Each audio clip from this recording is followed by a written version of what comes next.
Today we're going to have a lot of fun learning about the energy in the air around us. From your kit, you're going to need the small, thin plastic bag, the little car with the balloon on top, don't remove it, leave it where it is, the 3 plastic helicopter blades, this small little yellow piece that has the 3 branches coming out, this is important for your helicopter, our blue hover disc, this little blue balloon joint, and it has a little lip on it. I've already attached my balloon to it for a little bit of testing to make sure my balloon didn't have any holes or anything. And then we have a spare balloon as well. And you can try with different size balloons you might have around home. I'm going to do that later. But to begin with, we know that the air around us isn't necessarily always still. It is moving. And at a microscopic level, the molecules are actually shooting around us as we speak. Now, we know that air is not something you can necessarily grab, but using this bag, we're going to try and catch it and visualize it and see it in a way. And this bag is perfect. You can do it on a large scale with a big trash bag because it's nice and thin and it functions something like, I don't know, maybe like a kite, the way it flows through the air very easily. So just open up your bag nice and wide, and you can run around the room, for example, and just hold it open and notice how it kind of takes shape. Now, air itself actually has a weight, though we don't feel it, but at sea level, air, for every square inch you have, there is a column of air extending all the way to the top of the atmosphere, and it weighs about 14.7 pounds. And so what we're going to do, we're going to catch some of that air. We're not going to be able to weigh it, of course, but we'll be able to at least see that it can take the shape of the container that it is in, like water, but it has a little more pressure. Yeah, so I just pulled it, and see, I made a bubble. And that's basically what a bubble is that you have a membrane on the outside, and it is holding the air on the inside into a shape. And when you touch it and you realize it's firm, what makes it firm? Obviously, you feel like your hand can move easily through air. How could it suddenly have a strength to it? And like inflatable furniture, it uses the energy of the molecules of air in there that are always bouncing and shooting around. They're actually bouncing around and constantly hitting the sides of the bag and pushing outward. And that's what gives it this strength and this shape. So you can try that a few times, try it with other things, maybe see if a blanket works. That one's really fun. Now what we're going to do is we're going to take our car.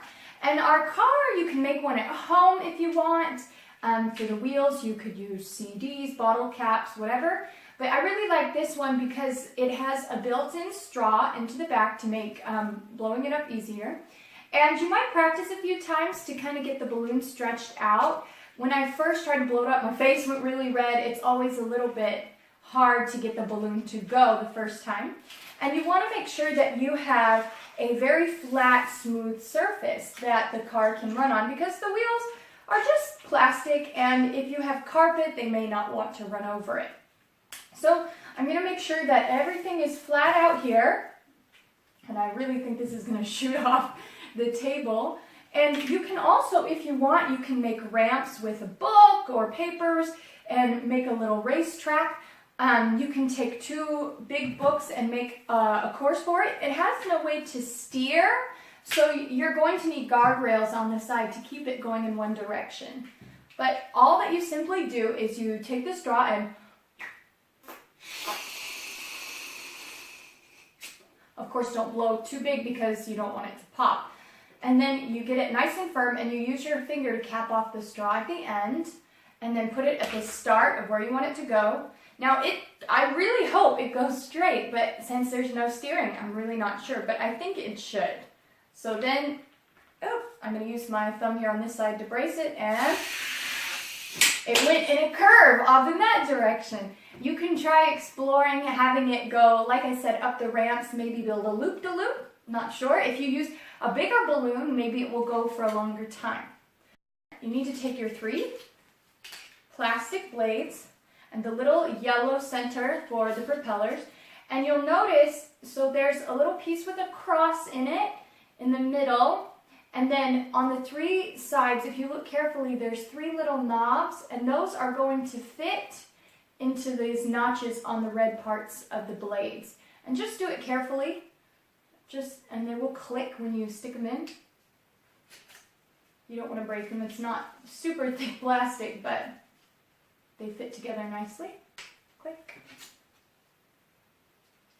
And click. And the notches help so that you know which direction the blades should be going. So I'm going to go ahead and take the joint off of my hover disc.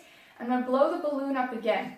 And in order to do this and not lose the air, there's a little technique I'm going to use after I had practiced it a lot of times and kept losing all the air before I could get the propeller wings on.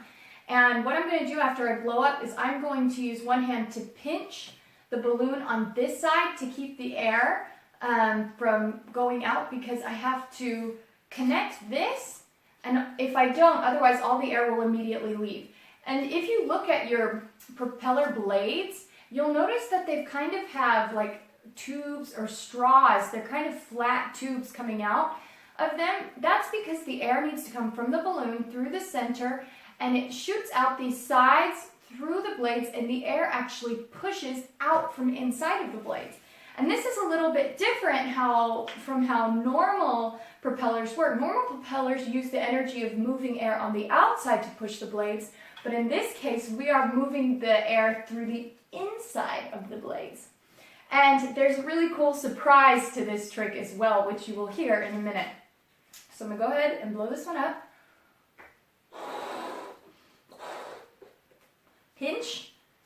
Okay, and now the yellow should fit right over the blue part of the joint. It really should slide, kind of stick into place. Push it down as far as you can. Don't worry about breaking it. And now you want your propeller to be facing up. You have your balloon underneath, and then let go.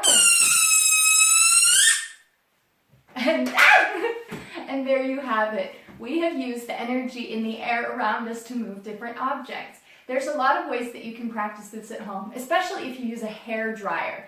This uses a machine and a motor to make air move. And we can do a lot of fun things with that as well. You can take a ping pong ball, for example, and balance it on a blowing hair dryer for a little hovering game. Now for our next experiment, you need your little blue balloon joint here, and fix your balloon to the top of it, and you need your hover disc.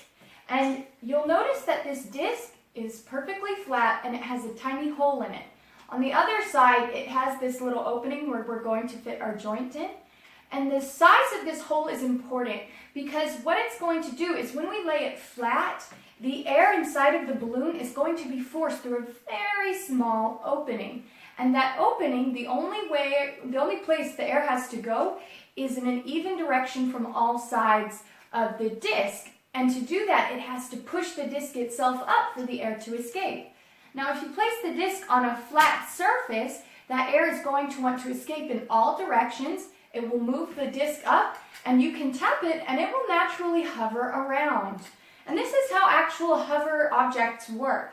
You might have seen in old movies some military hovercrafts, things like that. They work by pushing air out from under them to lift and to move them. So we're going to go ahead, just take the joint and blow up the balloon. Usually it takes about a breath to get it filled. And our disc, and cap with your thumb. And then on this side of the disc, use your thumb to cover the small hole so you don't lose all the air immediately. And that, you'll lose a little bit of air when you click it, but it should click right in. Then lay your disc out on the table. Hold it down so you don't lose the air, and then let it go. And it just kind of hovers and slides around.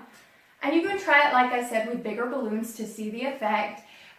You can sometimes buy balloons that are a little bit thicker, with thinner rubber, and see how it forces the air out. You can try and squeeze the balloon and make the air come out faster. Maybe that'll make the hover disc hover higher. There's a lot of different things that you can try. I'll see you next time.